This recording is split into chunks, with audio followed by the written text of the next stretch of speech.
She divorced her billionaire husband 2 years ago, but when he boarded the plane, he found her holding their secret twins. I thought I'd lost everything in the divorce 2.5 years ago, but when I looked across the airplane aisle and saw my ex-wife holding 2 toddlers who had my face, I realized I'd lost something far more devastating: children I never knew existed. Have you ever discovered a truth so shocking it made your entire world stop? A secret so big it rewrote your entire past? Because sitting in seat 3A of flight 847, staring at the woman who destroyed me and the twins who had my eyes, I was about to learn that betrayal has layers I never imagined. What she told me next would either give me everything I'd ever wanted or destroy me completely. Before we dive in, I want to thank every single one of you for helping us reach over 1,000 subscribers. You're the reason Mr. Steal Rich Stories exists. If this story grips you like it's gripping me, share it with someone who needs to hear it. And smash that subscribe button because this journey is just getting started. My name is Grant Mercer, and routine has become my religion after the divorce. Same flight route between Chicago and Denver, same seat 3A, same black coffee order, the same quarterly reports pulled up on my tablet before the plane even left the gate. Predictability was the only thing that kept the memories at bay. The memories of her. It was a Thursday morning, early enough that the sky still held traces of darkness. Business class was half empty, which was exactly how I preferred it. Fewer people meant fewer forced conversations, fewer fake smiles, fewer reminders that my perfectly tailored suit and first-class ticket couldn't fill the hollow space where my heart used to be. I was 3 pages into a report on third-quarter projections when I heard it. A flight attendant's voice, bright and helpful in that professional way they all mastered. "Ma'am, let me help you with those bags. You've got your hands full." Something in that moment pulled at me. Maybe it was the familiar sound of laughter that followed, musical and light, despite obvious exhaustion.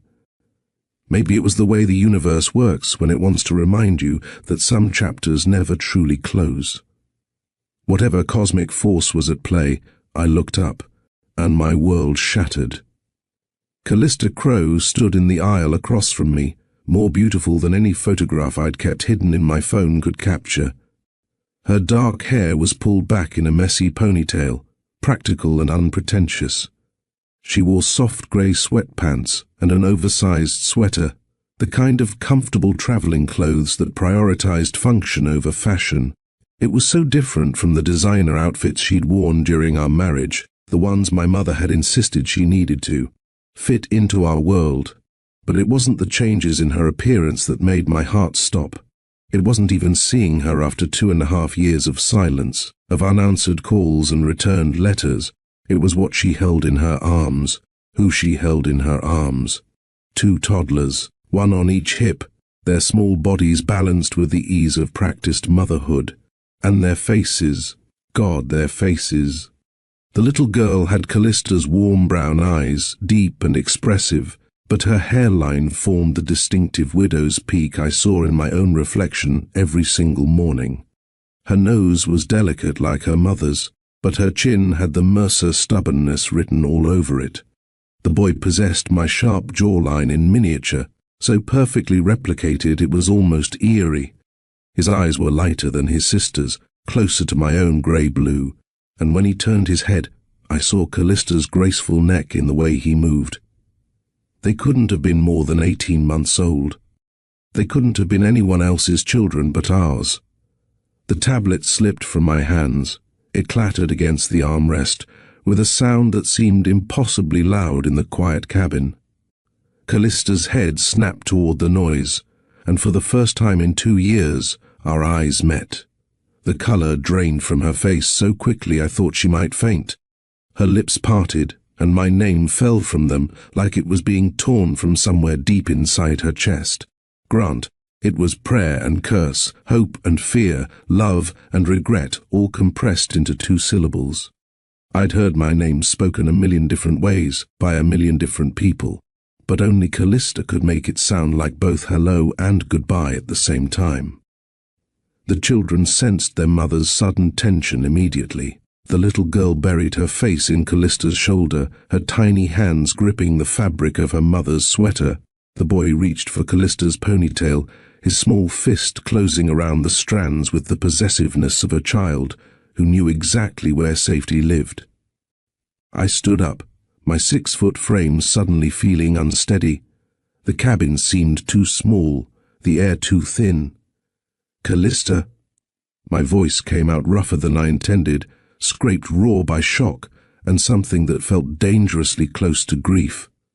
She opened her mouth, closed it, opened it again. No words came out. "What do you say to the man you divorced when you're holding his children he never knew existed?" The flight attendant, bless her, read the tension crackling between us like static electricity. She stepped in with professional efficiency, taking the carry-on bags from Callista's trembling hands. "Let me help you get settled, ma'am. Looks like you'll need both hands free for these little ones." The seating arrangement the attendant created felt like the universe had a twisted sense of humor. The little girl was placed in seat 3D, directly next to my 3A. The boy took 3 degrees Celsius beside Callista, separated from me only by the narrow aisle. We were close enough to touch, close enough to hear each other breathe, but we might as well have been on different planets.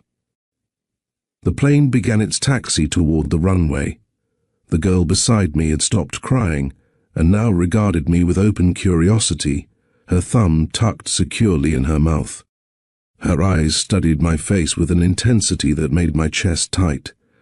Did she see something familiar there? Did some part of her DNA recognize me the way mine was screaming that she was mine? "Her name is Kaya." Callista's voice was barely above a whisper, but I heard every syllable clearly. She wasn't looking at me, her eyes fixed instead on the boy in her arms. "And he's Cray. Kaya and Cray. Kaya Crow and Cray Crow.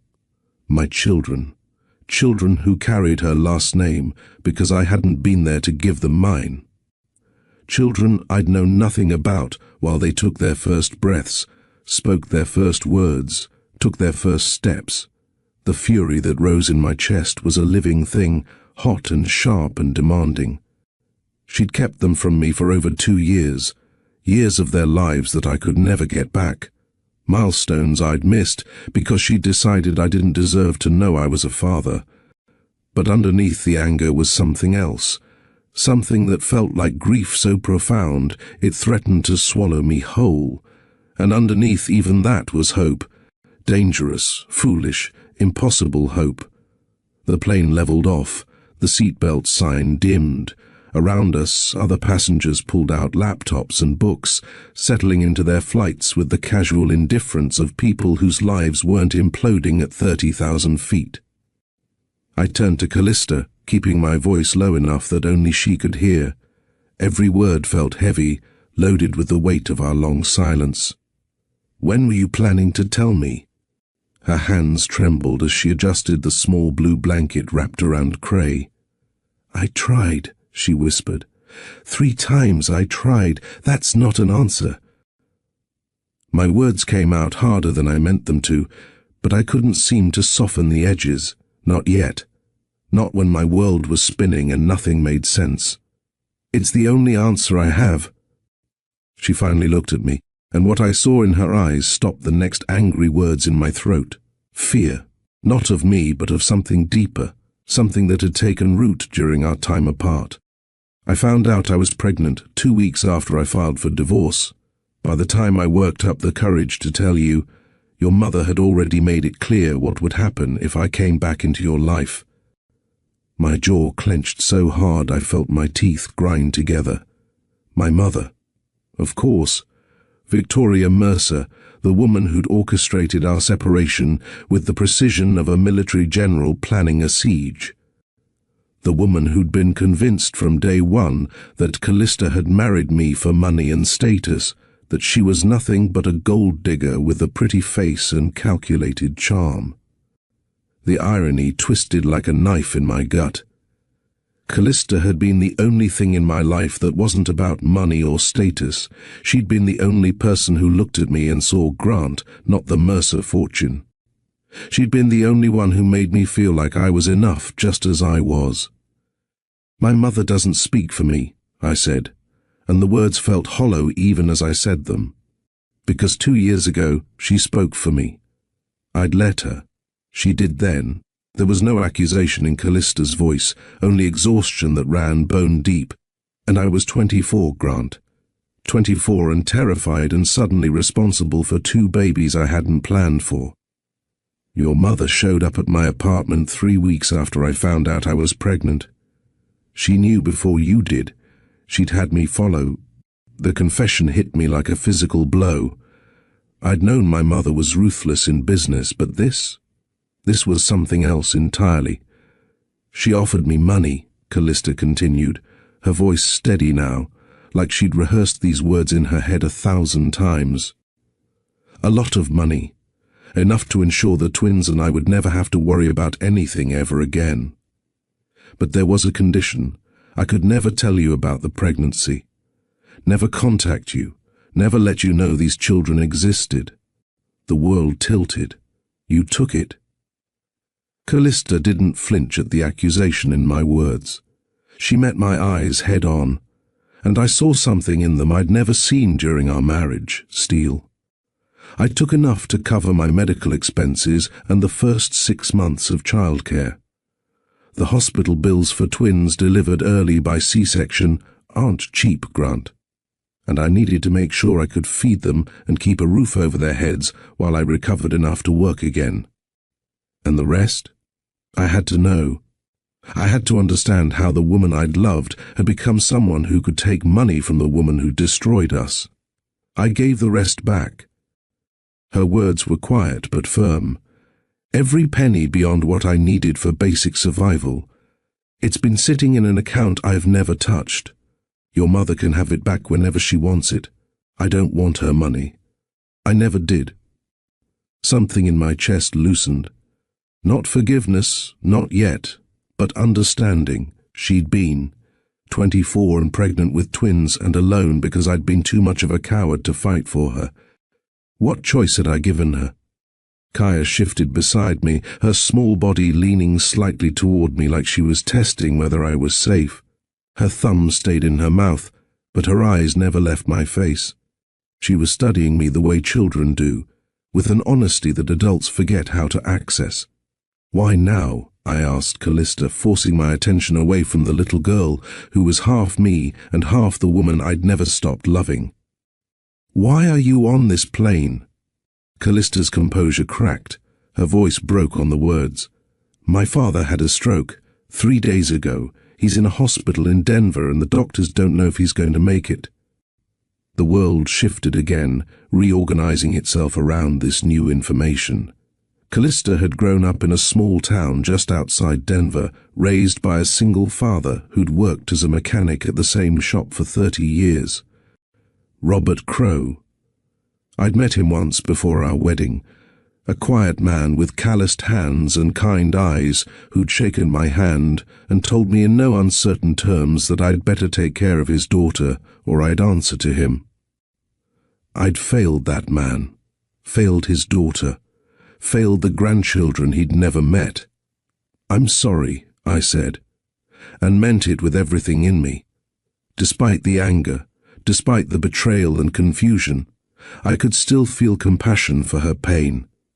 Is he going to be okay? I don't know.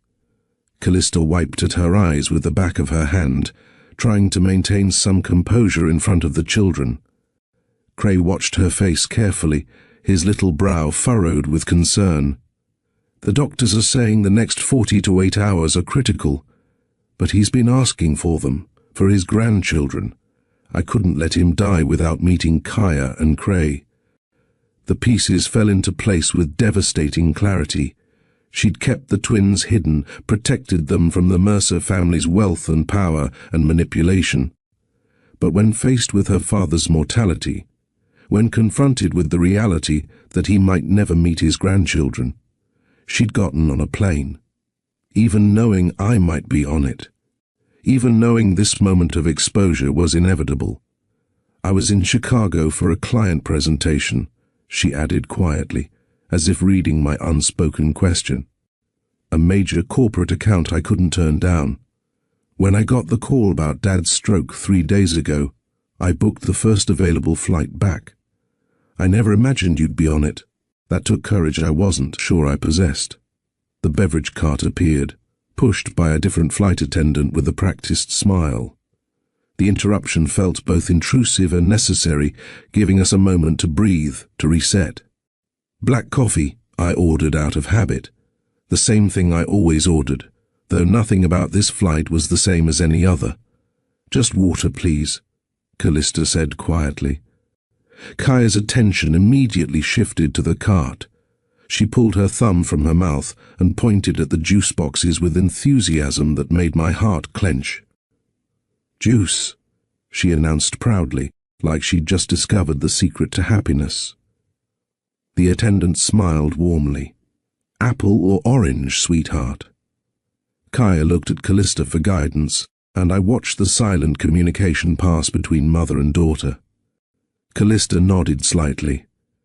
Apple, Kaya decided with the gravity of someone making a life-altering choice. As the attendant poured apple juice into a small cup with a lid, I caught myself memorizing details I should have known already. Kaya liked apple juice. She asked permission before accepting things from strangers. She had a slight lisp when she said certain words. She trusted her mother absolutely. The attendant handed me my coffee and moved on. Kaya took a sip of her juice, then turned those brown eyes on me again. She tugged at my sleeve with her free hand, demanding my attention with the confidence of a child who'd never learned to doubt her place in the world. Plane, she announced, pointing at the window with her juice cup, causing a small splash that missed her clothes by inches. Careful, baby, Callista said automatically, reaching across the aisle with a napkin. Yes, we're on a plane, I confirmed, my voice gentler than it had been moments before. I took the napkin from Callista and wiped a few drops from Kaya's hand. The simple act of caring for her, even in this small way, felt monumental. Have you been on a plane before? Kaya shook her head, her ponytail bouncing. Then she pointed directly at me, that universal gesture of a toddler asking a question. You? It was such a simple question, the kind any child might ask any stranger sitting next to them. But she wasn't a stranger. She was my daughter, and she didn't know me at all. She didn't know that I'd been on hundreds of planes. She didn't know that I owned part of the airline we were flying on. She didn't know that I would have given every penny of my fortune to have been there the first time she said the word Dada. I travel a lot for work, I told her, feeling the inadequacy of the response in my bones. What I should have said was, I should have been there when you were born. I should have been there for your first smile, your first laugh, your first everything. Callista watched our interaction with an expression I couldn't quite decode. There was pain there, certainly, regret, maybe, but also something that looked like longing, like she was watching something she'd imagined 1,000 times but never thought she'd actually see. She looks like you when you concentrate, Callista said softly, her professional composure slipping to reveal something raw underneath. Gets this little crease between her eyebrows, same spot as yours. I touched my own forehead self-consciously, feeling the line that appeared when I focused too hard on problems that didn't have easy solutions. And Cray? I needed to know everything, every detail she could give me about the children I'd missed knowing. A ghost of a smile crossed Callista's face, the first real expression of warmth I'd seen since she'd spotted me. He has your stubbornness. Refuses to sleep unless he's figured out exactly how his toy works. Took apart his stuffed rabbit last week to see what made it squeak. I found him at 2 in the morning, surrounded by cotton stuffing, completely satisfied that he'd solved the mystery.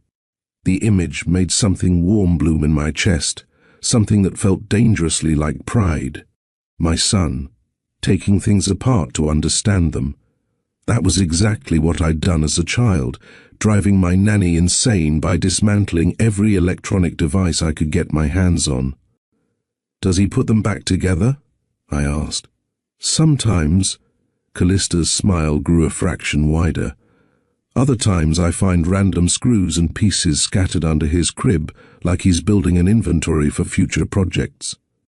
They were details a father should know. Details I should have learned by living them, not by having them reported to me like second-hand news. The anger threatened to resurface, but Kaya chose that moment to yawn, a tiny sound that somehow dissolved my defenses.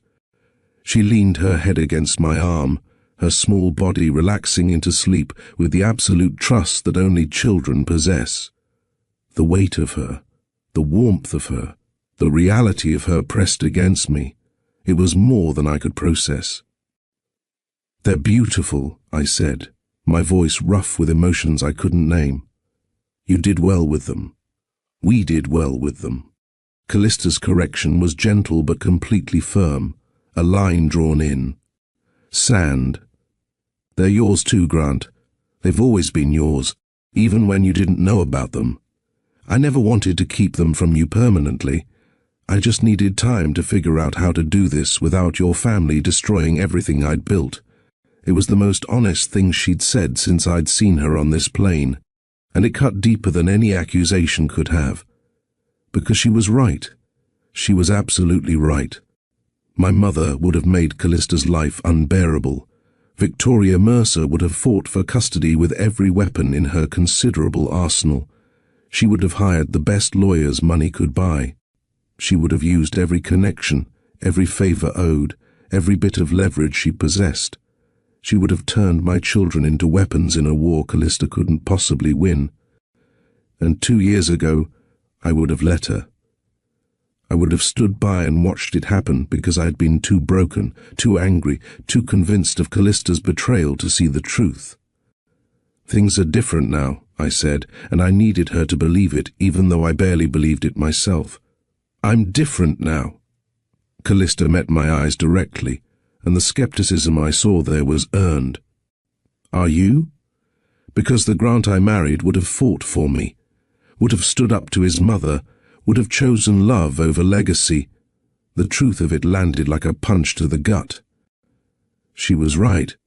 When Victoria Mercer had presented me with carefully edited photographs of Callista having lunch with her ex-partner, when she'd spun an elaborate story about Callista using our marriage as a stepping stone to wealth and connections, I'd listened. I'd doubted, and when Callista had refused to defend herself, had simply looked at me with those brown eyes and asked if I trusted her. My silence had been answered enough. She'd filed for divorce the next day. I'd been too proud and too hurt to stop her. The hum of the plane's engines filled the silence between us, a constant reminder that we were suspended between one reality and another. 30,000 feet above the ground, removed from the contexts and pressures that had broken us the first time. Up here, it was just us and the truth we'd been avoiding for 2 years. Kaya had fallen completely asleep against my arm, her breathing steady and peaceful. Her juice cup sat empty in the seat pocket in front of her, and her small hand rested on my sleeve like an anchor.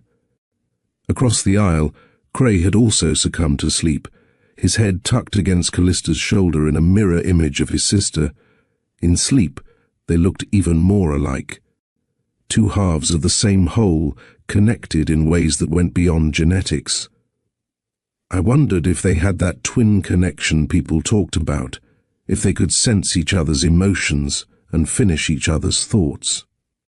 I wondered about a million things I should already know. I was a fool, I said finally, the admission costing me more than I expected. Pride had always been my weakness, the thing my mother had weaponized against me my entire life. I let my mother poison something good because I was too afraid to believe someone could love me for who I am, rather than what I have. Callista's expression softened, some of the defensive walls lowering just slightly. The lunch was with my friend Jordan. He'd just come out to his parents, and they'd disowned him. He needed someone to talk to, someone who wouldn't judge him. We met at that cafe because it was halfway between his apartment and mine. I know that now." The words tasted bitter. "Jordan sent me a message 18 months after you filed for divorce. He was angry that we'd separated, angry that I'd let you go without a fight. He explained everything, his coming out, his parents' reaction, why he'd needed you that day. By then it was too late. You vanished." "I had to vanish," Callista said quietly. "Your mother made it clear that if I stayed in Chicago, if I tried to contact you, she'd make my life hell. And then I found out about the babies, and everything became about protecting them. I couldn't let them become pawns in whatever game she was playing." I thought about my mother, about the woman who'd raised me with expensive gifts and distant affection. Victoria Mercer had never been warm, had never been the kind of mother who bandaged scraped knees or read bedtime stories. She'd been the kind of mother who viewed her son as an extension of the family legacy, a chess piece to be moved strategically on the board of high society and business dealings. "She called you a gold digger from the moment I brought you home," I said, remembering those early days of our relationship. "Said you were too young, too inexperienced, too clearly after the family money." I know what she called me. There was no heat in Callista's words, just exhaustion. She made sure I knew exactly what she thought of me. Every family dinner, every charity event, every moment I tried to be the wife you needed, she was there, reminding me I'd never be good enough for a Mercer. Kaya stirred slightly against my arm, making a small sound before settling back into sleep. I found myself automatically adjusting my position to make sure she stayed comfortable, the gesture instinctive despite my lack of experience. Callista noticed. "You're a natural with her." "I don't know what I'm doing," I admitted. "None of us do at first. Parenthood doesn't come with a manual." She paused, then added quietly, "You missed so much, Grant. Their first ultrasound, when I found out there were 2 of them, and nearly passed out in the doctor's office. Their birth, which was terrifying, because they came 3 weeks early and I was alone and scared. Kaya's first word, which was mama at 7 months. Cray's first steps at 10 months, which she took while reaching for a toy car. Their first birthday, when they got cake all over everything and laughed like it was the funniest thing in the world. Each detail felt like a small death. Each milestone I'd missed was a piece of their lives I could never get back, a chapter written without me. Why didn't you reach out after they were born, after you'd had time to recover and figure things out?" "I tried," Callista said, and for the first time I heard anger creep into her voice. "I tried to reach you 3 times in those first few months. Your cell number has been changed. The emails I sent to your personal address were never answered. I suspect they were filtered before they ever reached you. I even wrote you a letter and sent it to your penthouse. It came back marked return to sender. The revelation hit me like ice water. I never got any of it. I never knew you tried. Of course you didn't. Your mother made sure of it." Callista's voice was steady, but I could hear the hurt underneath. So I stopped trying. I focused on keeping my babies healthy and safe. I got a job doing freelance graphic design so I could work from home. I found a small apartment in Boulder, far enough from Chicago that your mother wouldn't think to look for me there. I built a life that didn't include you because I had to. I wanted to argue, to defend myself, to explain that I would have been there if I'd known. But the truth was more complicated. Would I have believed her if she'd gotten through? 2 years ago, broken and angry and convinced of her betrayal, would I have accepted that she was pregnant with my children? Or would I have assumed it was another manipulation, another scheme to get money from the Mercer fortune? The thought made me sick. "I discovered the truth about Jordan 18 months after you left," I said. "Found out my mother had hired a private investigator to follow you, had taken those photos out of context, and built a whole narrative that wasn't real. I tried to find you then, hired my own investigator. But you'd covered your tracks well." "I had to," Callista repeated. "For them, We sat in silence for a moment, the weight of 2 years of miscommunication and manipulation settling between us like a physical presence. Around us, the plane continued its journey toward Denver, toward Callista's dying father, toward whatever came next. If this story is hitting you the way it's hitting me, do me a favor right now, hit that like button. Drop a comment telling me, would you forgive Callista for keeping this secret? And if you haven't subscribed to Mr. Steele Rich Stories yet, what are you waiting for? This is where broken hearts find hope, where complicated truths meet second chances. Subscribe so you never miss a story that reminds you what really matters. I looked at Kaya sleeping peacefully against my arm, then at Cray tucked safely against Callista's shoulder. They were innocent in all of this, victims of adult failures and family dysfunction. They deserved better than what we'd given them. They deserved a father who showed up, a family that loved them without conditions, a life that wasn't defined by the mistakes their parents had made. I want to be their father, I said, the words coming from somewhere deep and certain. Not just on paper, not just through child support checks and scheduled visitation.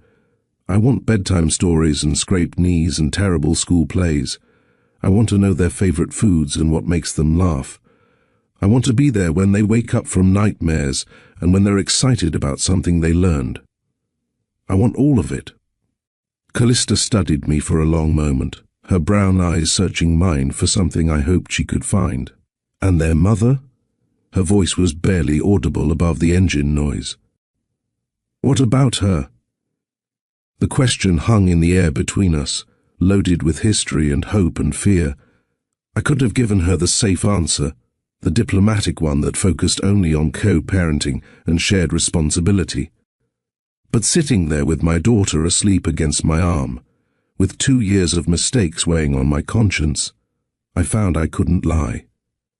Their mother is the bravest person I've ever met, I said carefully, meaning every word. She protected them when I failed to. She made impossible choices because she had to. She raised 2 beautiful children alone because I was too broken and too proud to fight for what mattered. She deserves better than what I gave her before. Tears slipped down Callista's cheeks, silent and unchecked. I never stopped loving you, she whispered. That was the hardest part.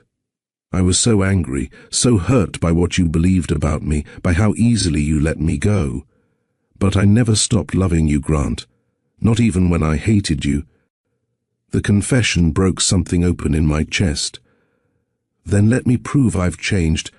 I reached across the aisle, my hand extended palm up in offering, an invitation and a plea. Let me meet your father. Let me be there for you through this. And then, when you're ready, when you trust me enough, let me try again, not as the man I was, but as the man I should have been, as the man these children deserve. Callista stared at my hand for what felt like an eternity. Everything hung in the balance, our past, our present, the fragile possibility of our future. In her hesitation, I could see her weighing the risks, calculating what it would cost her to believe in me again. I could see her considering whether I was worth the gamble, whether I'd earned the right to a second chance.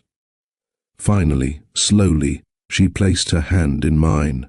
Her fingers wove through mine in a gesture that felt both achingly familiar and entirely new.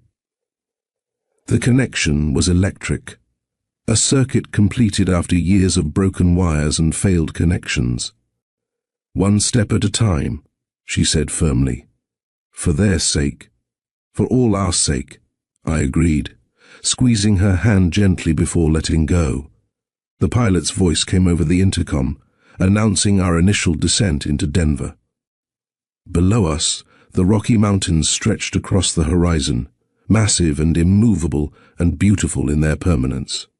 But as I looked at Kaya sleeping peacefully against my arm, at Cray's tiny hand clutching Callista's shirt, at the woman who'd had the strength to protect our children when I'd failed them all, I felt something I hadn't experienced in 2 years, something I'd thought was dead and buried under the rubble of our divorce.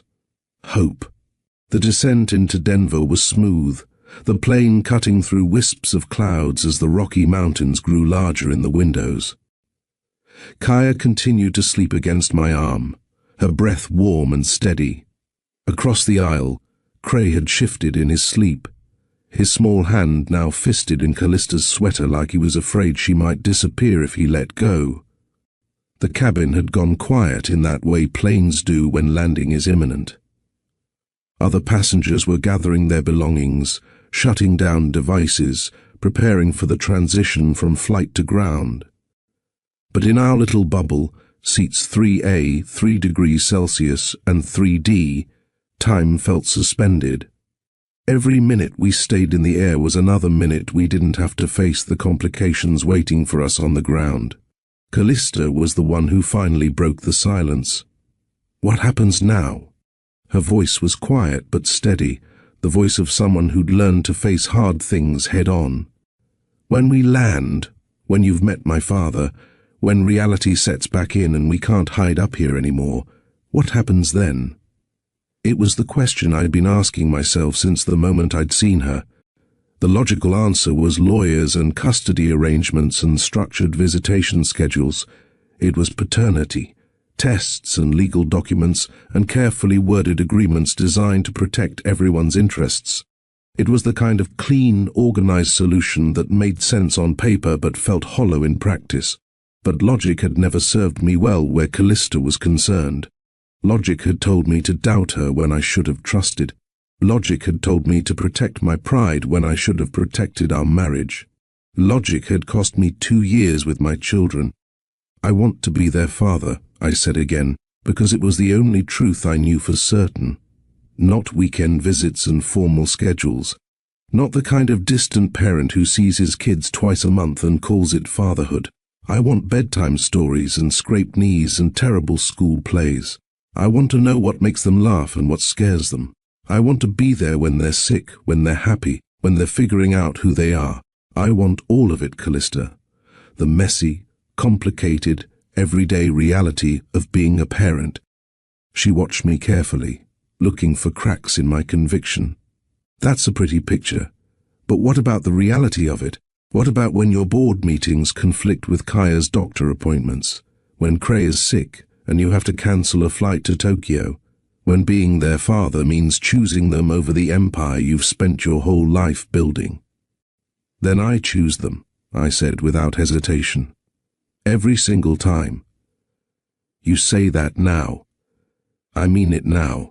I kept my voice low, aware of Kaya sleeping beside me, but there was steel underneath the quietness.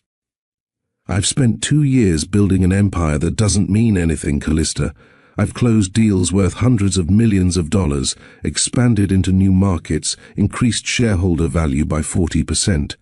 I've done everything my mother and the board expected of me, and I've been miserable every single day of it because none of it matters. None of it fills the hole that losing you left behind. Callista's eyes glistened, but she blinked back the tears. And their mother? She asked again, circling back to the question I'd partially answered before. Where does she fit into this picture of bedtime stories and school plays? I looked at her, really looked at her, seeing not just the girl I'd married but the woman she'd become. The past 2 years had changed her in ways that went beyond the physical.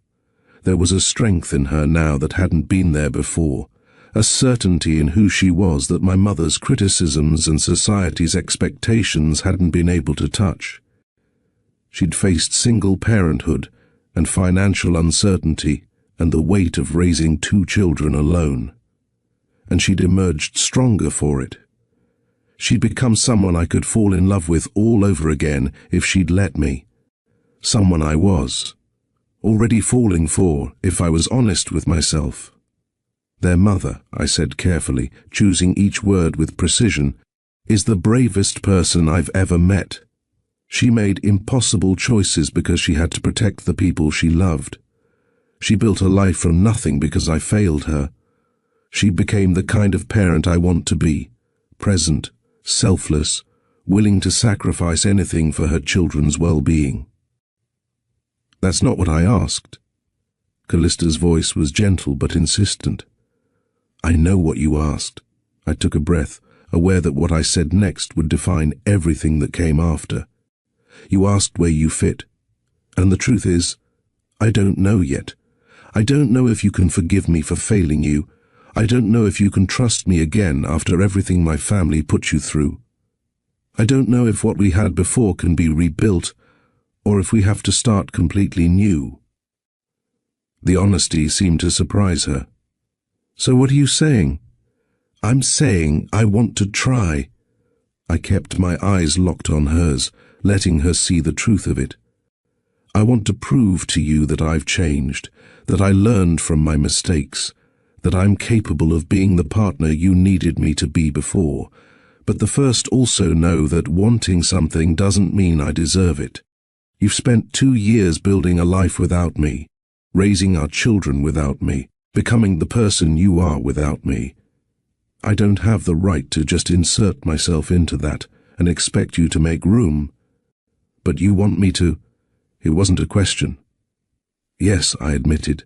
God help me, yes. I want another chance, Callista. Not because I think we can go back to what we were. We can't. Too much has happened. But because I think we could build something better, something stronger, something based on truth instead of my mother's manipulations and my own insecurities. Callista looked out the window, watching the mountains grow closer. You hurt me, Grant. Not just when you believed your mother's lies, but before that. You hurt me every time you chose the company over our marriage, every time you cancelled dinner because of a board meeting, every time you let your mother criticize me without defending me. The lunch with Jordan was just the final straw, but the cracks were already there. Each accusation landed true. I'd been a terrible husband long before the divorce, too focused on proving myself to my mother and the board to see what I was losing at home. I know, I said quietly. I was so busy trying to be the son my mother wanted that I forgot to be the husband you needed. I let the company consume me because that felt safer than being vulnerable with you. I was a coward, Callista, and I'm more sorry for that than I know how to. Express. Kaya stirred against my arm, making a small sound before settling back into sleep. The movement drew both our attention, a reminder of what was at stake in this conversation. It wasn't just about us anymore. It was about 2 children who deserved better than what we'd given them so far. They deserve stability, Callista said, reading my thoughts. They deserve to know their father, but they also deserve to not be caught in the middle of adult drama. If we do this, if we try to figure out what comes next, we have to put them first. Always. Agreed, I said immediately. Whatever happens between us, they come first. The plane's wheels touched down with a gentle bump, the landing smooth and practiced. The cabin filled with the sounds of passengers gathering their things, phones turning back on with a chorus of notification sounds, the general rustle of people preparing to re-enter their lives on the ground. But Callista and I sat still, the weight of our conversation holding us in place. Kaya woke slowly, blinking against the bright cabin lights. Cray remained asleep, determined to squeeze every last second of rest from the flight. One step at a time, Callista repeated her earlier words, but this time they felt less like a warning and more like a promise. You meet my father. You prove you can show up when it matters. You figure out how to be a father to Kaya and Cray, and then, maybe then, we can talk about what comes after. It wasn't a yes, but it wasn't a no either. It was a door left open, an invitation to prove myself, a chance I didn't deserve but would take anyway. One step at a time, I agreed. The plane taxied to the gate. Around us, passengers stood and stretched, pulled bags from overhead bins, and made plans for their time in Denver. Normal people with normal lives, unaware that in seats 3A and 3 degrees Celsius, 2 people were negotiating the architecture of their future. Kaya rubbed her eyes and looked at me with sleepy confusion, like she'd forgotten I was there. Then recognition dawned, and she offered me a shy smile. "Plane stop?" "Yes, sweetheart.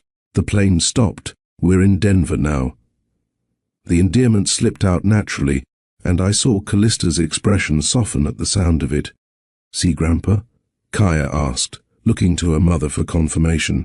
Callista's face crumpled slightly before she composed herself. "Yes, baby. We're going to see Grandpa." The gate agent's voice came over the speaker, announcing that passengers could begin deplaning. I stood, careful not to disturb Kaya, and reached for the overhead bin where Callista's bags were stored. The simple act of helping felt significant, a small gesture toward the partnership I wanted to rebuild. Callista gathered Cray, who protested briefly at being woken before settling against her shoulder with resigned sleepiness. We moved into the aisle together, part of the slow shuffle of passengers heading toward the exit. At the plane door, the flight attendant who'd helped Callista board offered a knowing smile. "Beautiful family," she said warmly. Neither of us corrected her. Denver International Airport was chaos in the way all major airports are.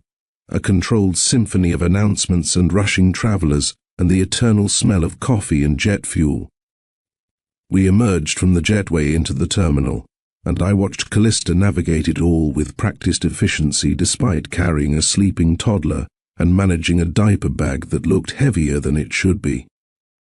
Kaya walked beside me, her small hand tucked into mine with a trust that made my chest ache. She'd accepted my presence with the easy adaptability of children, asking no questions about who I was or why I was suddenly there. To her, I was just a friendly adult who'd sat next to her on the plane. The simplicity of it was both beautiful and heartbreaking. "The rental car place is this way," Callista said, adjusting Cray's weight on her hip. "I have a reservation for—" "Cancel it," I said gently. "I have a car waiting. Driver too. Let me help with this at least." I watched her calculate, weighing pride against practicality. Pride won a lot of battles for Callista, but practicality won the war. "Okay," she agreed quietly. "Thank you."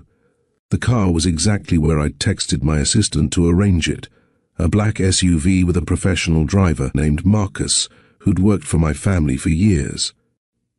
He took one look at the situation and moved immediately into action, loading bags into the trunk, while I helped Callista secure the twins into car seats that had miraculously appeared in the back seat. "You planned this," Callista said, as I buckled Kaya in with fumbling fingers that didn't quite know what they were doing. "I texted my assistant while you were in the bathroom on the plane," I admitted. "Asked him to arrange for car seats appropriate for 18-month-olds. I hope he got it right." Callista checked my work on Kaya's buckle, adjusted it slightly, then nodded. "He got it right." We settled into the SUV, Callista and I in the middle row with the twins behind us, visible and close. Denver spread out beyond the windows, all wide skies and distant mountains, so different from Chicago's concrete and glass towers. "What hospital?" Marcus asked from the driver's seat. "St. Joseph's," Callista answered. "The cardiac unit. The drive gave us time to talk, though the conversation was different now. Less about us, more about them. Callista told me about the past 2 years in fragments, moving to a small apartment in Boulder, freelancing as a graphic designer, while the twins napped, struggling through the early months when neither baby would sleep more than 2 hours at a time.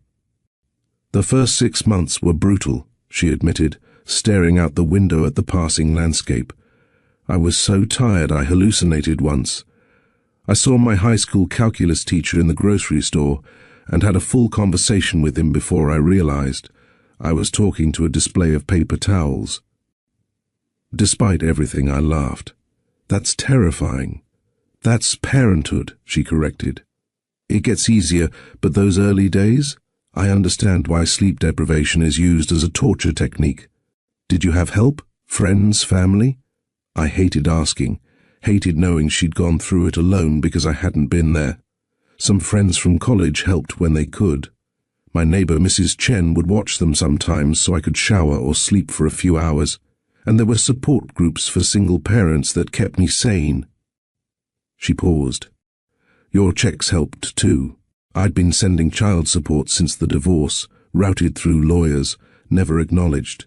You could have asked for more. I didn't need more. I needed a partner, but money was adequate in its absence. The words stung because they were true.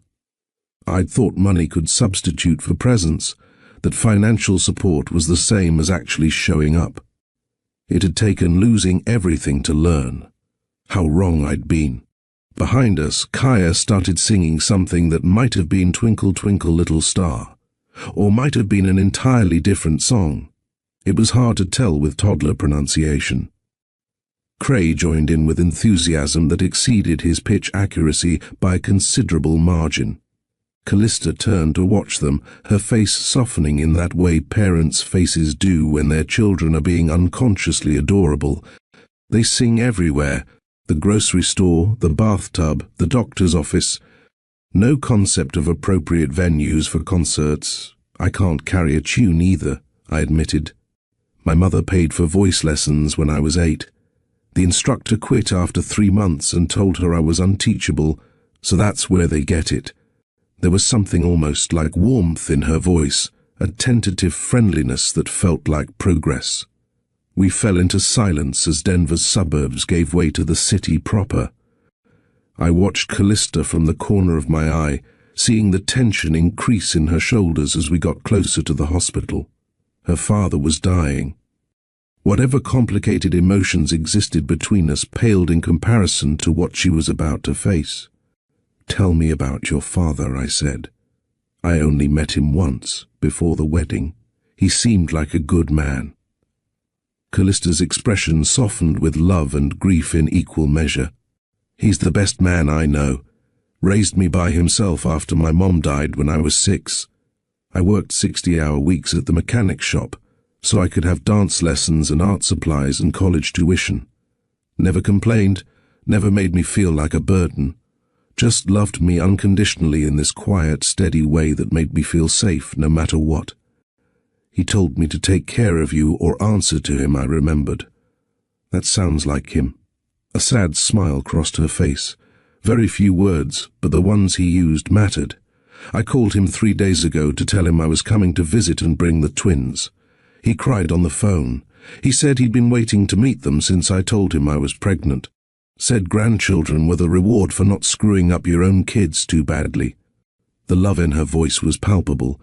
This was a man who'd done it right, who'd raised a daughter strong enough to survive my family's attacks, and brave enough to protect her children at any cost. I was about to meet him while he was dying, while he was weak and vulnerable in a hospital bed, and I was going to have to look him in the eye knowing I'd failed the daughter he'd sacrificed everything to raise. The thought terrified me. St. Joseph's Hospital appeared ahead, all modern glass and careful landscaping designed to make a place of suffering feel less terrible. Marcus pulled up to the main entrance, and suddenly the abstract concept of meeting Callista's father became immediate and real. Callista unbuckled Cray while I fumbled with Kaya's car seat straps, my hands less confident than they'd been at the airport. Kaya watched me struggle with patient curiosity, like she was assessing whether I was competent enough to be trusted with important tasks. "The button on the side," Callista said gently, reaching over to show me. The buckle released with a satisfying click. Right. The button on the side. I'd remember that for next time, if there was a next time. We made our way through the hospital lobby, all sanitized surfaces and hushed voices and that particular smell hospitals have that's part antiseptic and part institutional cafeteria food. Callista navigated it with the confidence of someone who'd been making this trip for days, holding Cray while I carried Kaya and the diaper bag that weighed approximately 1,000 pounds. The cardiac unit was on the 4th floor. The elevator ride was silent, except for Kaya's running commentary on the buttons and how they lit up when pressed. By the time we reached the 4th floor, she'd provided a comprehensive analysis of elevator button technology that would have made any engineer proud. Callista stopped outside room 417, her hand on the door handle. "He doesn't know about you," she said quietly. "I mean, he knows you're the father, obviously. But he doesn't know you're here. I didn't tell him because I didn't know if—" She stopped, unable or unwilling to finish the sentence. "It's okay," I said, though it wasn't. Nothing about this was okay. But we were here now, and there was no going back. She pushed open the door. Robert Crowe looked smaller than I remembered. The man who'd shaken my hand firmly at our wedding rehearsal, who'd fixed cars with his bare hands for 3 decades, who'd raised Callista to be strong and independent. That man had been diminished by illness and hospital beds and the cruel arithmetic of strokes. But his eyes were still sharp. They tracked our entrance with immediate alertness, moving from Callista to the twins to me. I watched recognition and confusion, and then something that might have been hope cross his face in rapid succession. "Callie." His voice was weaker than it should have been, slightly slurred on one side from the stroke's damage. But the love in it was unmistakable. "You brought my babies." Callista's composure cracked. She moved to his bedside, Cray still on her hip, and bent to kiss her father's forehead. "Hi, Daddy. Yeah, I brought them. This is Kaya and Cray, your grandchildren." Robert's eyes filled with tears that spilled over immediately. "Look at them. They're perfect." Kaya had been quiet during the exchange, watching her grandfather with the cautious curiosity of a toddler meeting someone new. But when Robert smiled at her with such pure grandfatherly love, something in her relaxed.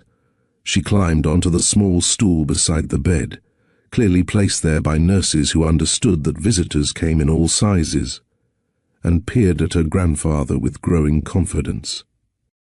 "Hi, Grandpa," she said, her earlier shyness forgotten. Robert made a sound that was half laugh, half sob.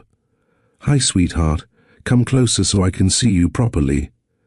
Kaya climbed onto the small stool beside the bed, clearly placed there by nurses who understood that visitors came in all sizes, and peered at her grandfather with the intensity of a scientist examining a fascinating specimen. "You have lines." She pointed at his face. "I do," Robert agreed, his voice warm despite its weakness. "Those are called wrinkles. You get them when you're old." "I don't have lines." Kaya seemed pleased by this fact. "That's because you're young and perfect." Robert looked at Callista. "She's exactly like you were at this age. Fearless and curious and completely unconcerned with social conventions." "She takes after her father in that too," Callista said, and I realized with a start that she was looking at me. Robert's eyes followed her gaze, really seeing me for the first time. The warmth in his expression cooled considerably. "Grant Mercer, Mr. Crowe." I moved closer to the bed, but kept a respectful distance. "It's good to see you again. I wish it were under better circumstances. I wish a lot of things were under better circumstances." There was steel in his weak voice, the strength of a father who'd protect his daughter even from a hospital bed. "I told you to take care. Of her, I know, sir, I failed. There's no excuse for that." Robert studied me for a long moment, his gaze uncomfortably perceptive despite his weakened state. "You didn't know about them. It wasn't a question." "No, sir. I just found out today, on the plane, and now you're here, still assessing, still judging." "Yes, sir." Callista had moved around the bed to set Cray down in a chair, and now she stood between her father and me like a buffer between two worlds. "Daddy, Grant and I have a lot to figure out, but right now I just wanted you to meet your grandchildren. I wanted them to meet their grandfather, the reminder of why we were here, the urgency of his condition, the limited time remaining, softened something in Robert's expression.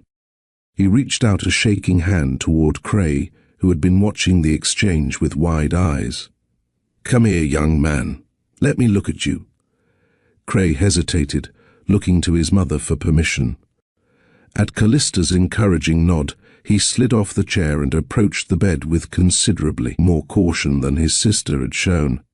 But when Robert smiled at him, Cray smiled back, and I saw Mercer's stubbornness melt in the face of grandfatherly love. "You're going to be tall like your father," Robert observed. "Got his build already. He's going to be a heartbreaker, too," Callista added. "Already knows how to use those eyes to get extra cookies." I watched the scene unfold. Callista's father meeting his grandchildren for the first time, storing up memories to carry him through whatever came next. The love in the room was palpable, almost suffocating in its intensity. This was what family was supposed to look like. Not my mother's cold manipulations and strategic alliances, but this, messy and real and full of the kind of love that didn't calculate cost before giving. Robert turned his attention back to me, and I braced myself for whatever was coming. "You planning to stick around this time?" "Yes, sir." "Are you planning to let your mother run your life and ruin my daughter's?" The question was direct and deserved. "No, sir. I've spent the last 2 years learning exactly what I lost when I let that happen. I won't make that mistake again." "Words are easy," Robert said. "Each syllable an effort. Being a father is hard. Being a husband is harder. Are you ready for hard?" I thought about the past 2 years of empty success, of business victories that meant nothing, of going through motions without purpose.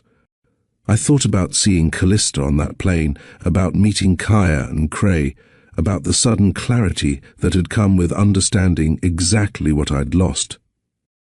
"I'm ready to try," I said honestly.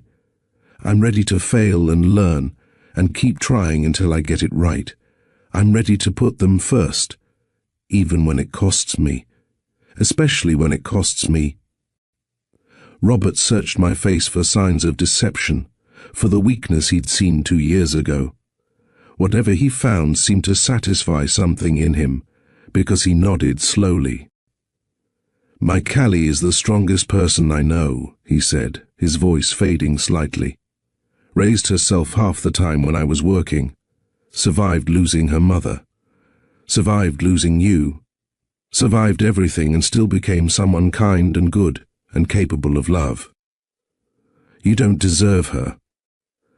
"I know I don't. But those babies deserve a father who shows up. And if you're really committed to being that father, then I'm going to hold you to it." Robert's hand shook as he pointed at me. "You protect them, all 3 of them. You stand between them and anyone who tries to hurt them, including your own family. You understand me?" "Yes, sir." The promise felt sacred, spoken in this hospital room with Callista's dying father and our children as witnesses. Real talk, this moment right here. This is what Mr. Steele Rich Stories is all about. Healing, second chances, family. If this is hitting you in the chest, share this video. Comment below with the most meaningful family moment you've experienced. And subscribe, so you never miss these stories that remind us what really matters, the people we love and the promises we keep. Robert seemed to relax slightly, his mission accomplished. He turned his attention back to Kaya and Cray, and his expression transformed from stern father to adoring grandfather in an instant. "Come here, both of you. Let me tell you about your grandmother. She would have loved you so much." The next hour passed in a blur of stories and laughter and tears. Robert told the twins about their grandmother, about how she'd loved to dance and sing and make terrible jokes. He told them about Callista as a little girl, about the time she'd tried to fix his truck at age 6 and had accidentally drained all the oil onto the garage floor. He told them about the first time Callista had brought home an art project from school, a painting of their family that had consisted mostly of enthusiastic splashes of color with no recognizable shapes.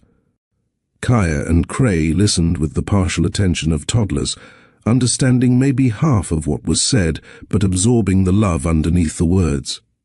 They climbed onto Robert's bed carefully, mindful of the tubes and wires, and snuggled against him while he talked. I stood back and watched, documenting it all in my memory because I knew Callista would want to remember this. Her father and her children, together for the first time.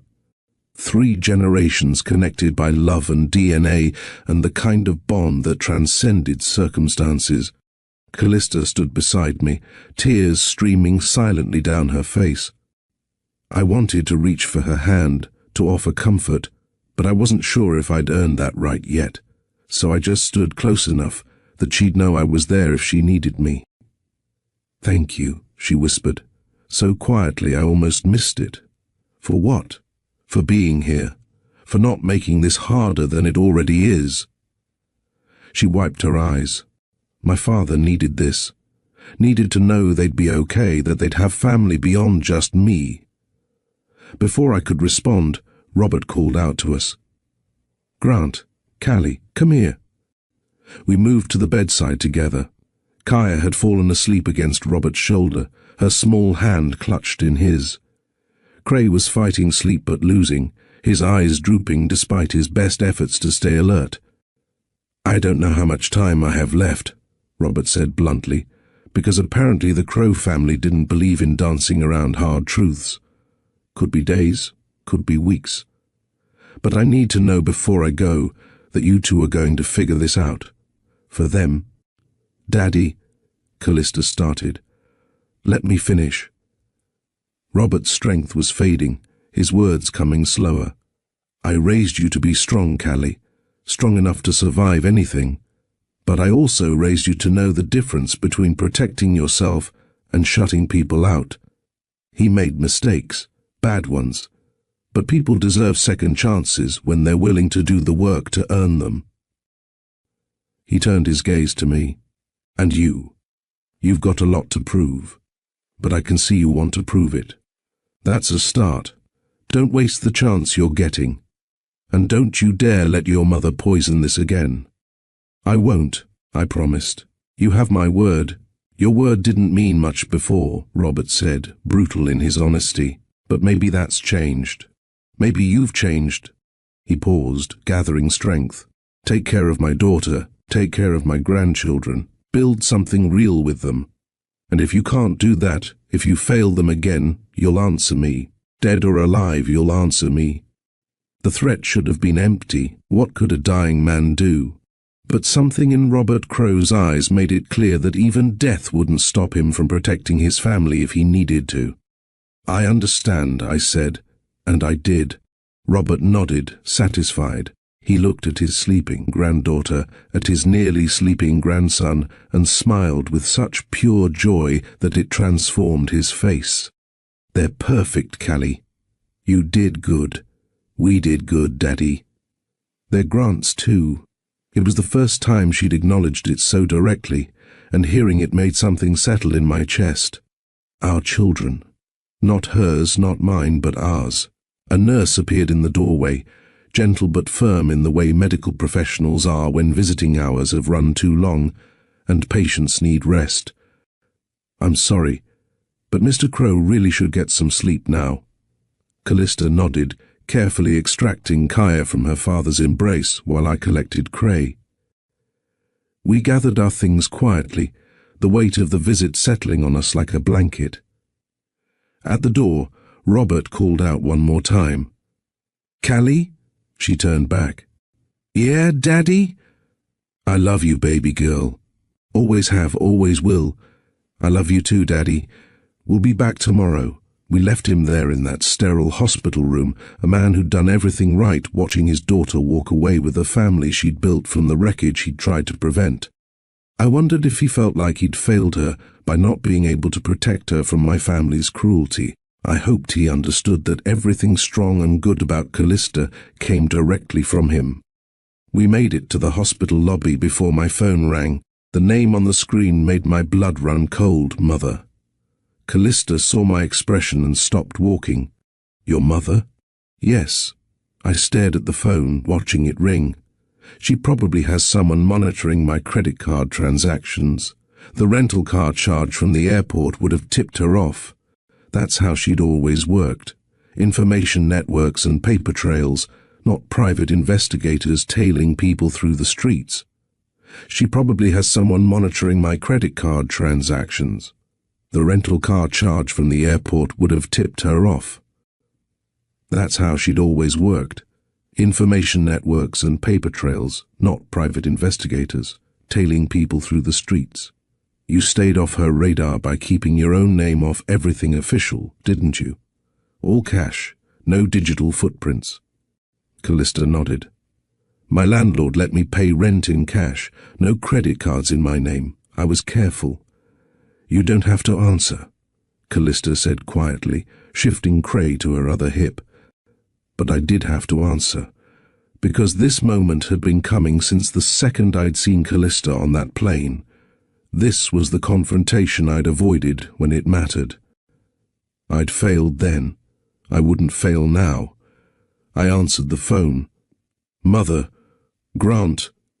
Victoria Mercer's voice was ice wrapped in silk, cultured and cold. Imagine my surprise when I received a call informing me that my son was seen entering St. Joseph's Hospital in Denver with a woman and 2 children. You can imagine my further surprise when that woman was identified as your ex-wife. I glanced at Callista, saw the fear and resignation in her eyes. She'd been here before, 2 years ago, when my mother had shown up at her apartment with threats and checkbooks. She thought she knew how this would end. But I am different now. I had to be. Her name is Callista, I said calmly, and yes, I'm with her. We ran into each other on a flight to Denver. How convenient. The skepticism in my mother's voice could have cut glass. And the children? Here it was. The moment of truth. I could downplay it, avoid it, buy myself time to figure out how to manage my mother's reaction.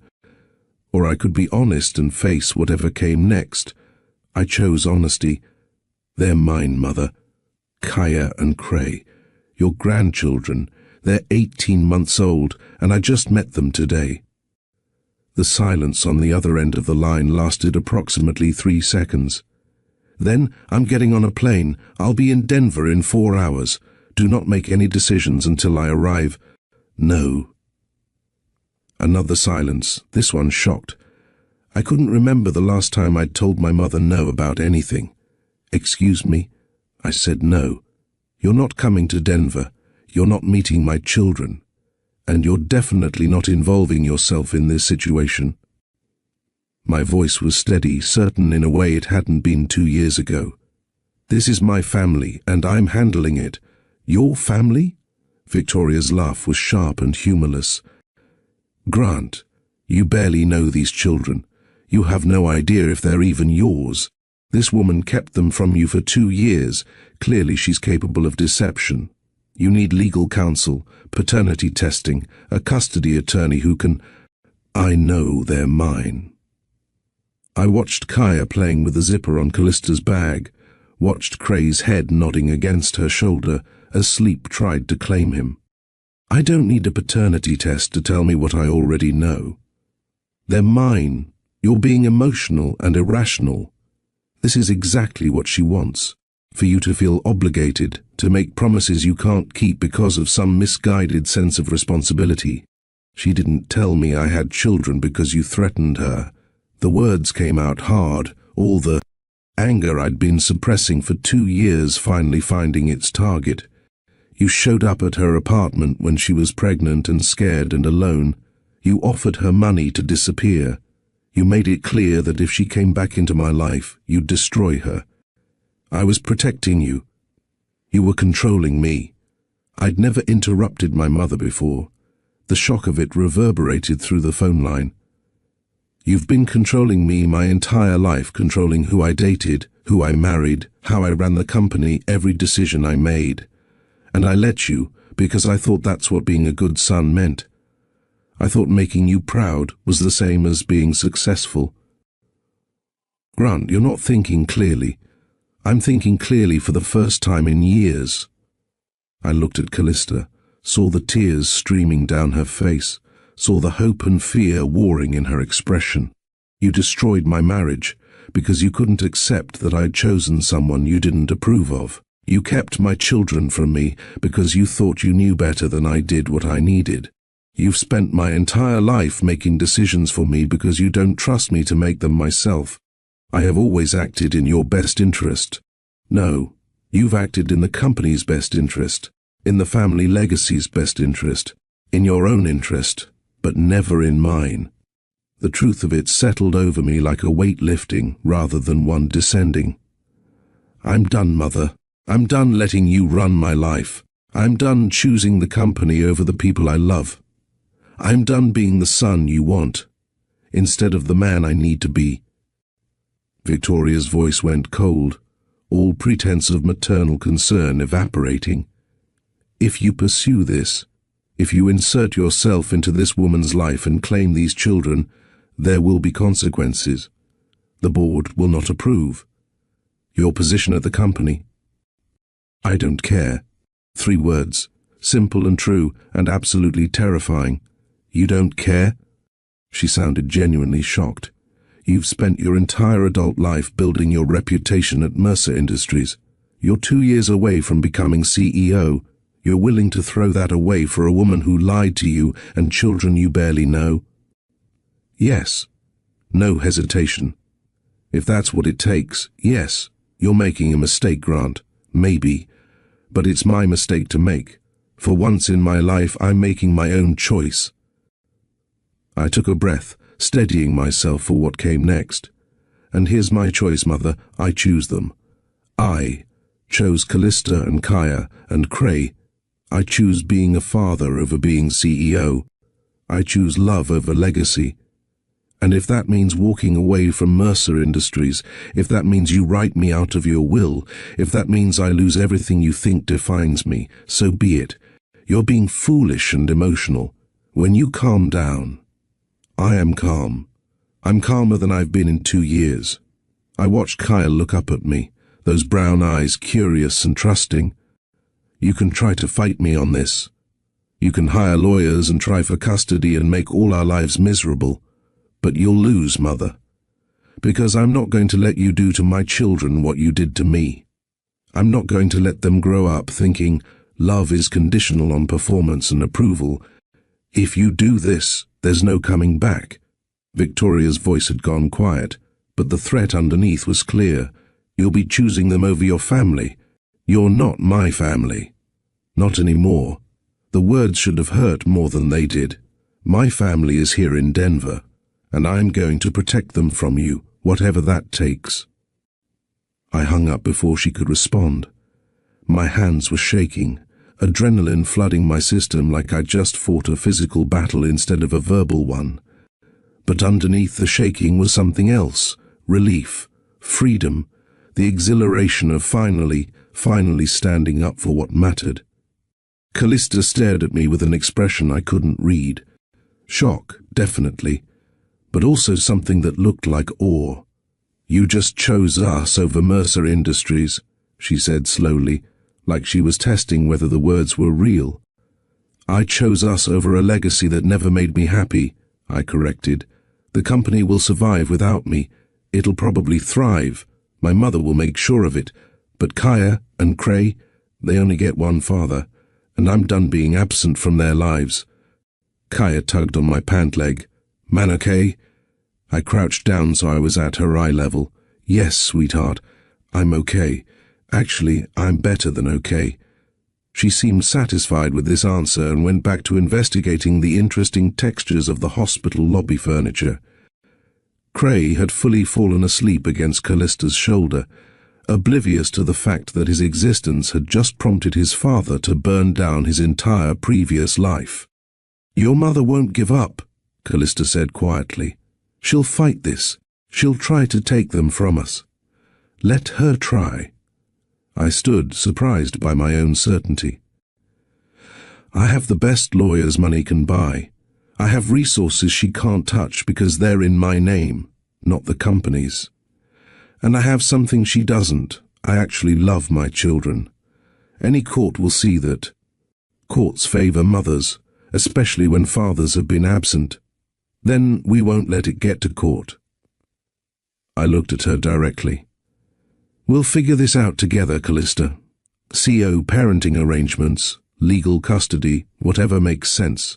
But we'll do it together, as partners, without lawyers turning our children into battlefield casualties. She searched my face for something, and whatever she found made her shoulders relax slightly. Okay, together.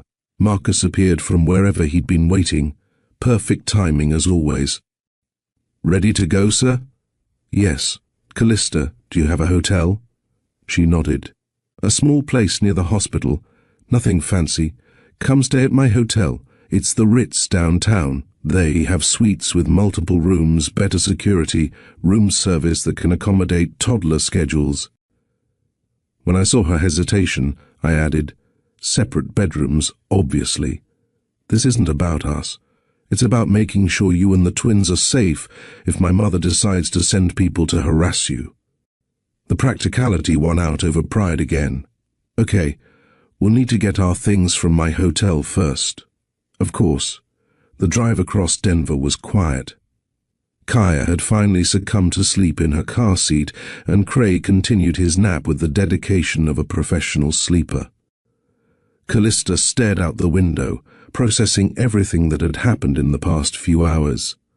Thank you, she said finally, for standing up to your mother, for choosing us. I should have done it 2 years ago. I should have fought for you then. You weren't ready then. She turned to look at me. Maybe you needed to lose everything to understand what mattered. Maybe it was a generous interpretation of my failure, but I'd take it. What happens now?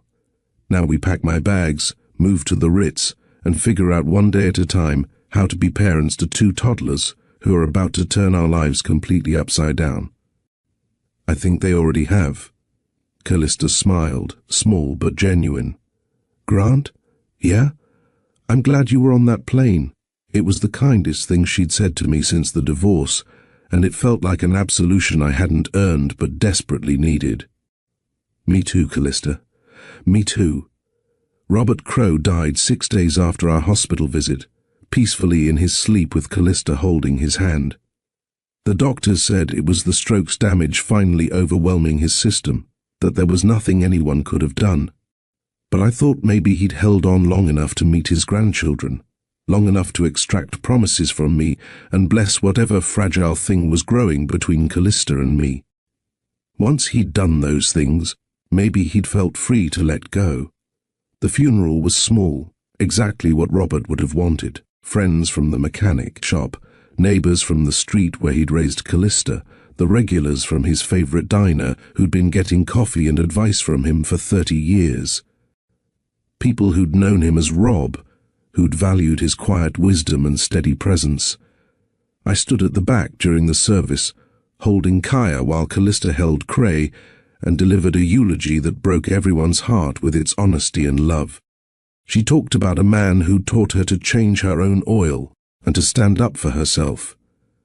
A man who'd worked himself to exhaustion so she could have opportunities he'd never had. A man who'd loved her mother so completely that even 20 years after her death, he'd never seriously dated anyone else. My father taught me that love is a verb, Callista said, her voice strong despite the tears. That it's something you do, not something you say. He showed up for me every single day of my life, and in the end, that's what love is, showing up even when it's hard. Especially when it's hard. Her eyes found mine across the small funeral home, and I understood the message. Show up, be present, do the work. I intended to do exactly that. The week after the funeral was a blur of legal paperwork and logistical nightmares. Paternity tests that confirmed what we already knew. Kaya and Cray were mine, genetically and legally. The tests were required for the birth certificate amendments, a bureaucratic necessity that felt both invasive and validating. Birth certificates amended to include my name in the father line, a correction of absence reduced to updated government documents. We had conversations about last names. Long conversations late at night in the Ritz suite after the twins had finally, mercifully gone to sleep. Callista wanted them to keep Crow as a middle name, a tribute to her father and their heritage. I wanted them to have Mercer so the world would know they were mine, so my mother couldn't claim they weren't really family. We compromised. Kaya Crow Mercer and Craig Crow Mercer. A mouthful of names that represented complicated families and second chances and the blending of two lives that had been forcibly separated. True to her word, my mother fought. She hired attorneys who filed motions questioning my fitness as a parent, who demanded supervised visitation and psych evaluations. She leaked stories to the press about the secret children and the scandalous reunion, trying to control the narrative and paint Callista as a gold digger who'd trapped me with the pregnancy. I fought back harder. My attorneys were better, my resources deeper, and most importantly, my motivation purer. This wasn't about winning or controlling or maintaining an image. This was about protecting my children and the woman who'd raised them when I couldn't. After 6 weeks of increasingly expensive legal battles, Victoria Mercer's attorneys reached out with a settlement offer. She'd drop all custody challenges and public attacks if I agreed to step down from my position at Mercer Industries and sign away any claim to the CEO position. The implication was clear. If I refused, the legal war would continue indefinitely, traumatizing the twins and draining resources. It was a calculated move. She knew I'd already chosen family over company, but she wanted to extract maximum cost from my defiance. I accepted before they'd finished explaining the terms. My personal investments and trust funds were separate from the company, money my grandfather had left me directly, untouchable by my mother. I'd be fine financially, more than fine. "You just gave away $1 billion company," Callista said when I told her, her eyes wide with shock. "I gave away a company I never wanted in the first place," I corrected. "My mother can have it. She'll run it better than I ever would have anyway. She actually loves it. But what will you do?" It was a fair question. I'd spent my entire adult life preparing to run Mercer Industries, building skills and connections and expertise that were all oriented toward that single goal. Walking away meant starting over completely. The prospect was terrifying and exhilarating in equal measure. "I have some ideas," I said. "But first, I want to focus on learning how to be a father. Everything else can wait." So that's what I did. I extended my stay in Denver indefinitely, renting a furnished house in Boulder near Callista's apartment. I learned the intricacies of toddler schedules, the precise time Kaya needed her afternoon nap or she'd become unbearable, the specific brand of yogurt Cray would eat, and the 17 brands he'd reject. I learned that Kaya was fearless about everything except loud noises, and that Cray was cautious about new experiences but loyal once he decided someone was safe. I learned to change diapers with something approaching competence, to mix formulas at exactly the right temperature, to negotiate with a determined 18-month-old about wearing shoes when all she wanted was to be barefoot, to read the same book 17 times in a row because Cray had decided it was the only acceptable bedtime story. Callista watched my efforts with a mixture of amusement and something that looked like affection. We were careful with each other, two people learning to navigate shared parenting without the framework of a romantic relationship. We didn't talk about us, about what we were or what we might become. We talked about the twins' sleep schedules and upcoming doctor's appointments and whether Kaya's vocabulary was advanced for her age. It was mundane and exhausting and the most fulfilling thing I'd ever done. 6 weeks after Robert's funeral, Callista suggested we take the twins to the Denver Zoo. It was a warm spring day, perfect for outdoor activities, and she thought the animals would be a good distraction from the trauma of losing their grandfather and the chaos of the past weeks. The zoo was crowded with families and school groups, everyone enjoying the sunshine and the giraffes. Kaya wanted to see everything immediately and simultaneously, pulling me in 17 different directions while narrating her observations with the confidence of a seasoned nature documentarian. Cray was more methodical, studying each animal carefully before announcing his judgment, big or scary or funny. We stopped at the elephant exhibit, and Kaya's running commentary reached new heights of enthusiasm. Big nose, big ears. Callista laughed, the sound genuine and unguarded in a way it hadn't been in weeks. Yes, elephants are very big. I want to touch it, Kaya announced, reaching toward the elephants who were safely behind barriers designed by people who understood toddler determination. We can't touch the elephants, baby, Callista explained patiently. But we can watch them. See how they use their trunks to pick up food?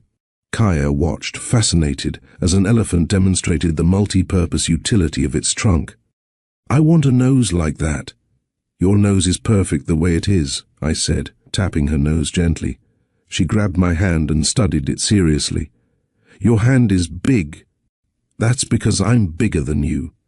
I get big too? Someday, yes. You'll grow up and get bigger. This seemed to satisfy her. She turned her attention back to the elephants, content to watch now that she understood her eventual bigness was assured. Cray had been quiet, studying the elephants with intense focus. Finally, he tugged on Callista's hand. Dada? He pointed at me. The words stopped time. Everyone froze. Me, Callista, probably several nearby strangers who'd been inadvertently listening to our conversation. It was the first time either twin had called me anything beyond man, or occasionally Grant when Callista used my name. Callista crouched down to Cray's level. Yes, baby, that's your Dada. Cray looked at me, processing this information with the seriousness he brought to all new concepts. Dada, he repeated, testing the word. Yeah, buddy, I'm your Dada. My voice came out rough, thick with emotions I hadn't been prepared to feel in front of the elephant exhibit at the Denver Zoo. Kaya, never one to miss out on anything, immediately joined in. Dada, that's my Dada too. That's right, Callista confirmed, her own voice suspiciously unsteady. You both have the same Dada. The twins seemed pleased by this arrangement. They took turns saying Dada with increasing enthusiasm, apparently enjoying the sound of the word and the reaction it was getting from the adults. I looked at Callista over their heads and saw tears streaming down her face. Happy tears, I thought. Hopeful tears. Thank you, I mouthed silently. She shook her head. You earned it, had I? 6 weeks of diaper changes and bedtime stories felt inadequate compared to the 2 years she'd done it alone, but maybe that was the point. Maybe earning a place in my children's lives wasn't about grand gestures or making up for lost time. Maybe it was about showing up consistently, day after day, until one day at the zoo they decided I'd been around long enough to be called Dada. We continued through the zoo, the twins now enthusiastically pointing out every animal and announcing, "Look, Dada," with each new discovery. By the time we reached the gift shop, they'd probably said it 100 times, and I hadn't gotten tired of hearing it once. Kaya picked out a stuffed elephant naturally. Cray chose a toy car, because even at a zoo he was loyal to his interests. I bought them without question, plus a few extras, because apparently becoming a father meant losing all sense of restraint in gift shops. We stopped for ice cream on the way back to the car. A mistake in terms of sticky hands and melted vanilla on car seats, but worth it for the pure joy on their faces. Kaya got more ice cream on her face than in her mouth. Cray ate him with methodical efficiency, determined not to waste a single drop. The best, I agreed. Grant? She hesitated, then continued. I've been thinking about what comes next. After Denver, after we've settled Robert's estate and figured out all the legal stuff. My heart rate increased. This was the conversation we'd been avoiding, the question of whether our lives would continue to overlap or diverge once the immediate crisis had passed. "I've been thinking about it too," I admitted. "I need to go back to Boulder. My apartment, my freelance clients, the life I built there. I understand. But I was thinking, what if you came with us? Not to my apartment, obviously that's barely big enough for the three of us, but to Boulder. You could get your own place nearby. We could do this co-parenting thing properly, with both of us in the same city." Hope bloomed in my chest, dangerous and irresistible. "You want me to move to Boulder? I want my children to have their father around. I want them to know you, really know you, not just see you every other weekend or on scheduled holidays." She paused. "And maybe, I don't know, maybe I want to see if there's something still here, between us, or if there's something new we could build." It wasn't a declaration of love. It wasn't even a promise to try, but it was a door opening, an invitation to possibility. "I would like that," I said carefully, "all of it. Moving to Boulder, being close to the twins, seeing what we could be." "We need rules," Callista said quickly. "Boundaries. We can't just jump back into a relationship and expect it to work. Too much has happened." "Agreed. We need to do this right. Therapy maybe, both individually and together." She looked surprised but pleased. "You do therapy?" "I do whatever it takes. I meant it completely. I failed you before because I didn't do the work to understand myself, to stand up to my mother, to be the partner you needed. I'm not making that mistake again." "Okay." She nodded slowly. "Okay, therapy, separate homes, focused co-parenting first, and then we see what else might be possible." "One step at a time," I said, echoing her words from the plane. "One step at a time," she agreed. That night, after the twins had finally crashed from their zoo adventure, Callista and I sat on the balcony of the Boulder house I'd rented. The Rocky Mountains were dark silhouettes against the sunset, massive and permanent in a way that made our human dramas feel appropriately small. "Tell me about your ideas," Callista said. "For what you'll do now that you're not going to run." "Mercer Industries." I'd been thinking about it for weeks, turning over possibilities in my mind during late-night diaper changes and early morning cartoons. "I want to start something new, maybe a venture capital firm focused on small businesses and startups, the kind of companies that can't get traditional bank loans. Use my connections and resources to actually help people instead of just making rich people richer." "That sounds like you," she said. "The real you, not the one your mother was trying to create. I'd probably be terrible at it at first." "Probably," she agreed with a smile. "But you'll learn. That's what you do. You figure things out." We sat in comfortable silence for a while, listening to the night sounds of suburban Boulder. Finally, Callista spoke again. "I'm sorry I kept them from you. I know I had reasons, and I know your mother made it nearly impossible to do anything else. But I'm still sorry you missed those first 18 months. I'm sorry I gave you reasons to think you had to hide them." I looked at her directly. "I'm sorry I chose pride over love. I'm sorry I let my mother manipulate me. I'm sorry I wasn't brave enough to fight for us. We were both broken people making broken choices," she said gently. "But maybe we're less broken now. Maybe we're finally ready to build something real." I hope so. I did. With everything in me, I hoped so. 3 months later, I was settled in Boulder with a house 10 minutes from Callista's apartment. The twins had bedrooms in both places, their belongings split between 2 homes in the typical arrangement of CO parents everywhere. It wasn't perfect, but it was working. I'd started the venture capital firm with a former colleague who'd left Mercer Industries years ago for similar reasons, tired of the politics, hungry for work that mattered. We were still figuring it out, still learning, still making mistakes. But it was mine in a way the family business had never been. Callista and I were doing therapy, both individual and together. It was hard work, excavating old wounds and examining patterns that had led to our divorce. But it was good work, necessary work. We were learning to communicate, to trust, to slowly rebuild what had been broken. We weren't together, not officially, but we had dinner together most nights, trading off whose place was hosted. We went to the park together, to doctor's appointments together, to the terrible toddler gymnastics class Kaya had insisted on trying.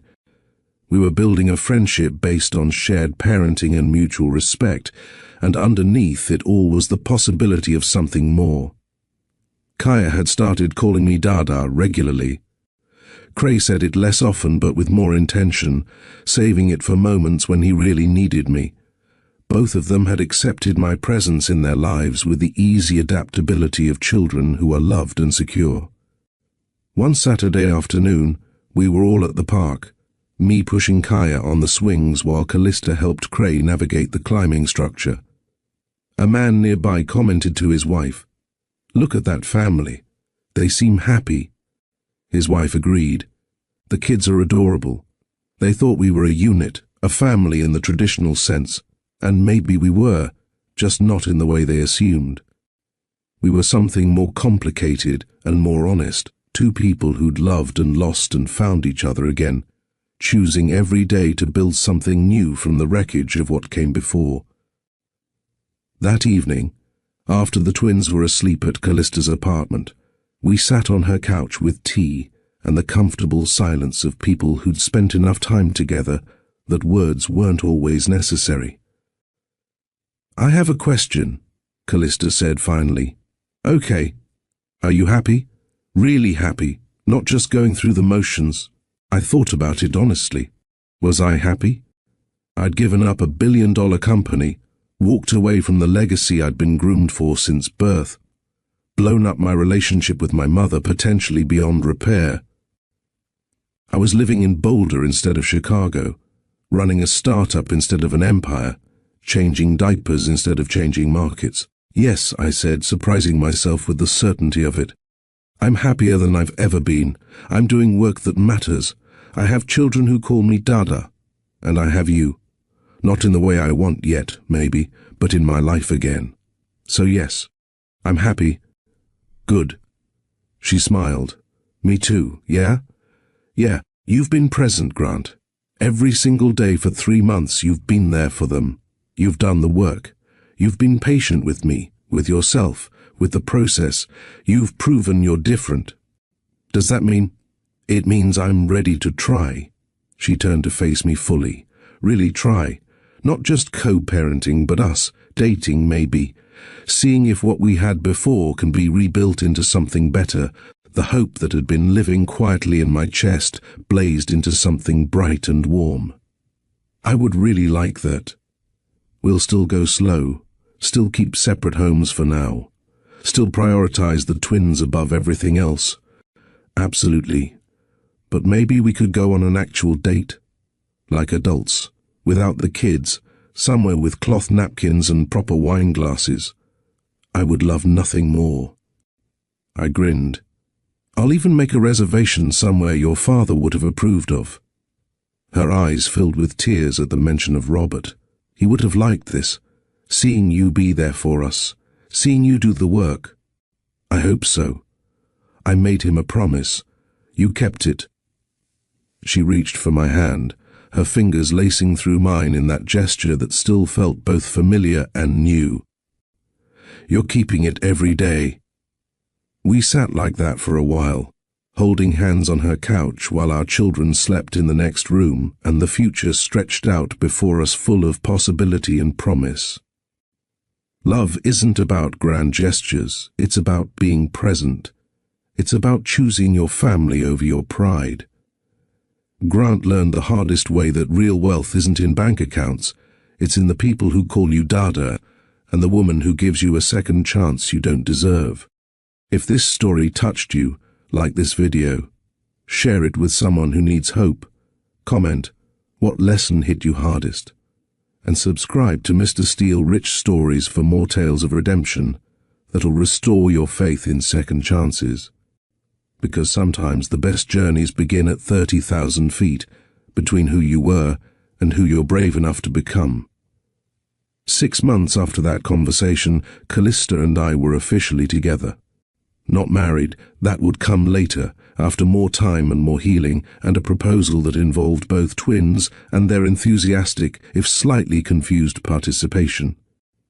But together, committed, building a life that looked nothing like what either of us had planned, but felt more right than anything we'd imagined. My mother never met Kaya and Cray. She sent birthday gifts through lawyers, expensive and impersonal. I sent thank you notes and returned the gifts, replacing them with books and toys chosen with actual knowledge of what my children liked.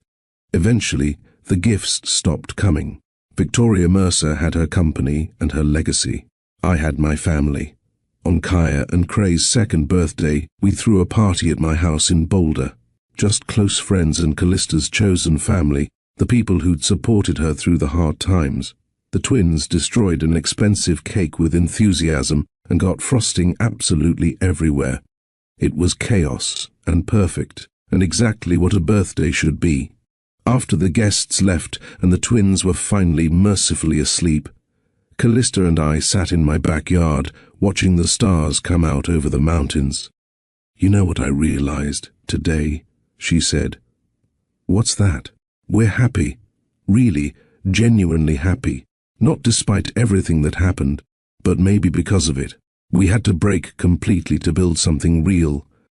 She was right. If we'd stayed together during our first marriage, we would have eventually destroyed each other.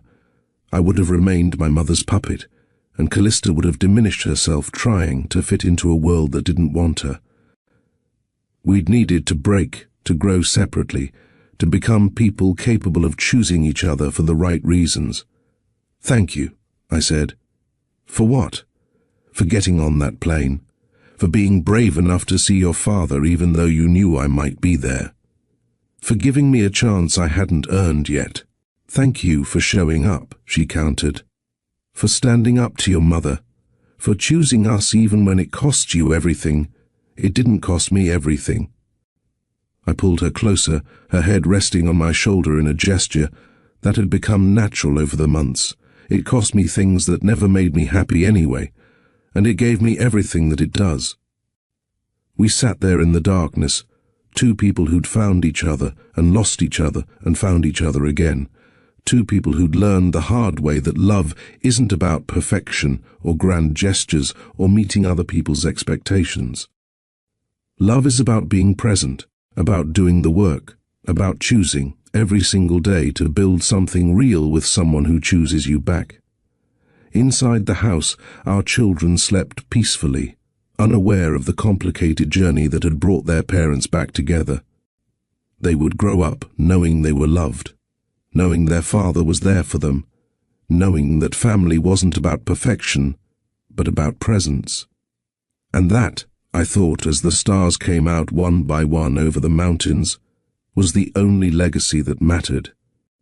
Sometimes the best journeys begin at 30,000 feet, between who you were and who you're brave enough to become. Sometimes love gets a second chance. And sometimes, if you're very lucky and you do the work and you choose right, broken things heal into something stronger than they ever were whole. This was our second chance. And this time, we weren't going to waste it.